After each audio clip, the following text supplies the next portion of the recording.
ओम शांति। आज का प्रातः क्लास है 10 सितंबर 1968।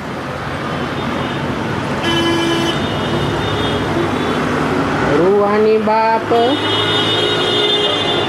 बच्चों को कहते हैं, और ये भी तो बच्चा है ना।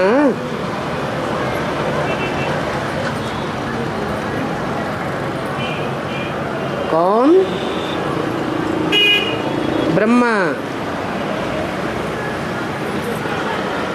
देहधारी सभी मेरे बच्चे हैं। किसने बोला?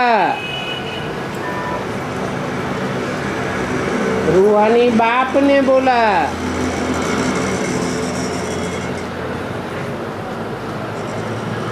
कि जो भी देहधारी बच्चे हैं, जिनकी बुद्धि देह में धरी रहती है, वो सब मेरे ही बच्चे हैं। माने बच्चा बुद्धि है।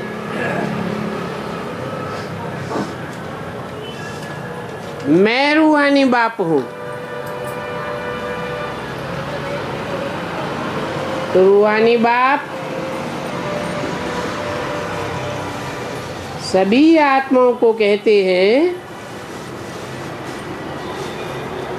क्योंकि आत्मा ही मुख्य है। ये बात तो अच्छी रीति समझो। यहाँ जब सामने बैठते हो तो ऐसे नहीं है कि शरीर से न्यारा होकर के गुम होकर के बैठ जाना है। नहीं, शरीर से न्यारा हो गुम हो जाना ये कोई याद की यात्रा की अवस्था नहीं है। यहाँ तो सुजाग होकर के बैठना है।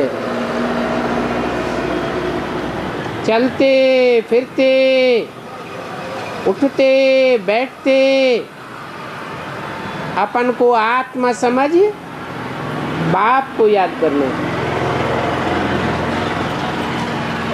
बाप ऐसे नहीं कहते हैं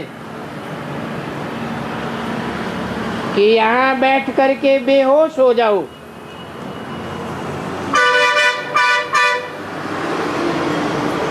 दिल अवस्था में चले जाओ।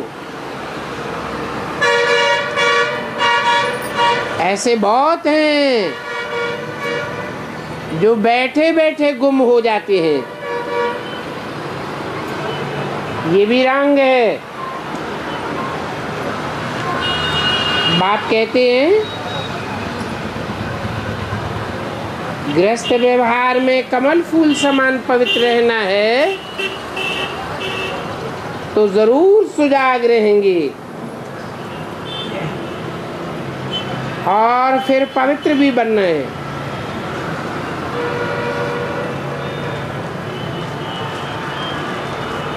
क्योंकि अपवित्र होते रहेंगे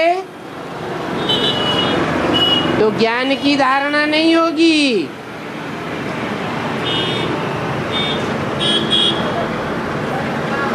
पवित्र रहने से ही ज्ञान के पॉइंट बुद्धि में बैठेंगे।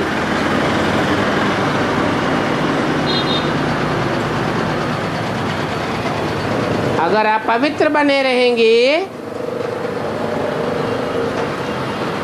इम्प्योरिटी धारण करते रहेंगे, तो ना अपना कल्याण कर सकेंगे और ना औरों का कल्याण कर सकेंगे।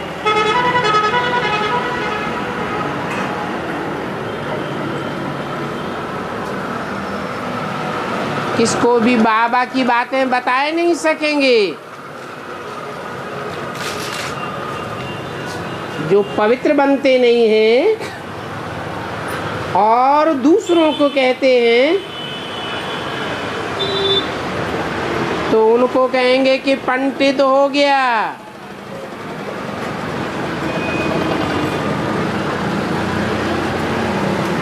ये पंडित पना यहाँ चल न सकी। मियाँ मिट्ठू भी नहीं बनना है।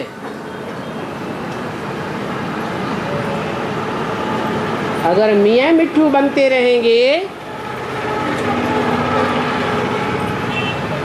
और अपवित्रता धारण करते रहेंगे तो वो फिर बात अंदर दिल में खाती रहेगी। ऐसे मत समझो कि हम शून्य में चले जाते हैं, नील में चले जाते हैं, आंखें बंद हो जाती हैं। ये कोई याद की अवस्था नहीं है।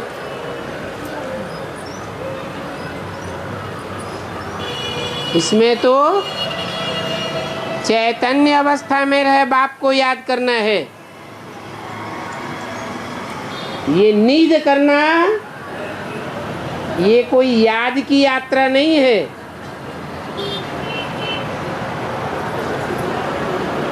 बच्चों को कई पॉइंट समझाई जाती है। शास्त्रों में तो दिखाया है कि सातवीं भूमिका में चले जाते हैं। उनको दुनिया का पता नहीं पड़ता।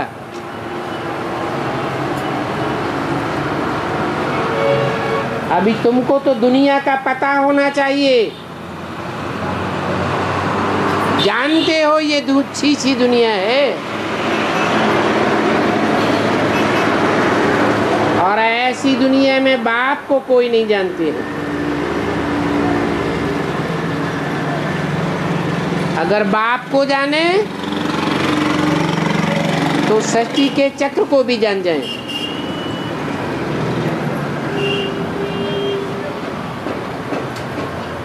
बाप बतलाते हैं कि ये सृष्टि चक्र कैसे फिरता है, मनुष्य कैसे कैसे पुनर्जन्म लेते हैं।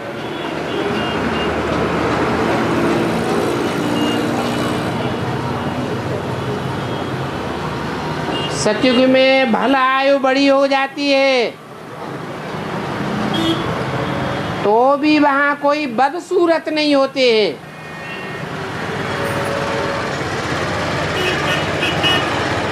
बाकी इन सन्यासियों का तो है हठ योग।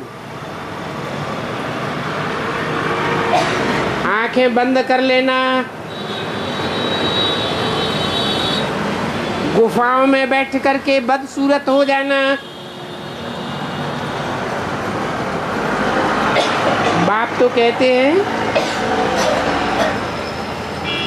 ग्रस्त व्यवहार में रह करके सुजाग रहो। शून्य में चले जाना ये कोई अवस्था नहीं है।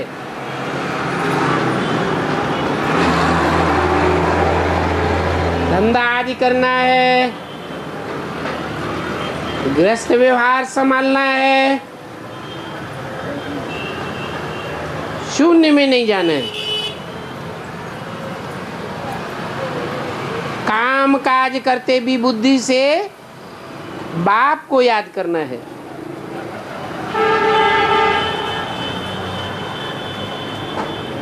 जरूर काम करेंगे तो आंखें खोल करके काम करेंगे। धंधा आदि सभी कुछ करते रहो, बुद्धि योग बाप के साथ बना रहे। इस बात में कोई भी गफलत नहीं करनी है।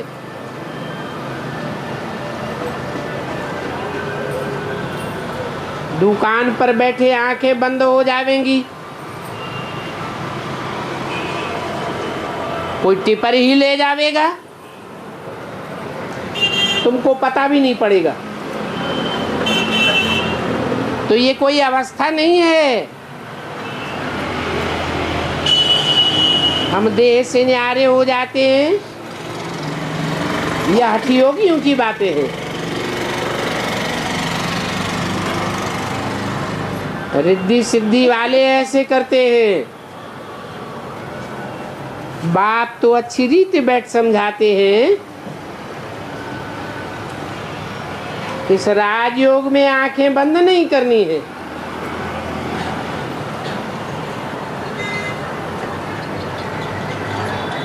बाप कहते हैं कि और मित्र संबंधियों आदि को जो बैठकर याद करते हो वो सभी कुछ भूल जाओ, एक बाप को याद करना है। सिवाय सब विचारी याद के कोई के पाप नहीं कर सकते। कोई भोग ले जाते हैं, सूक्ष्म वतन में जाकर गुम हो जाते हैं, उसमें क्या होता है? जितना समय सूक्ष्म वतन में बैठे हैं, गुम स्टेज में बैठे हैं, विकर्म विनाश नहीं हो सकते, टाइम वेस्ट हो जाता है। क्योंकि शिव बाबा को तो याद कर ही नहीं सकते और न बाबा की वाणी सुन सकेंगे, तो कितना घाटा पड़ जाता।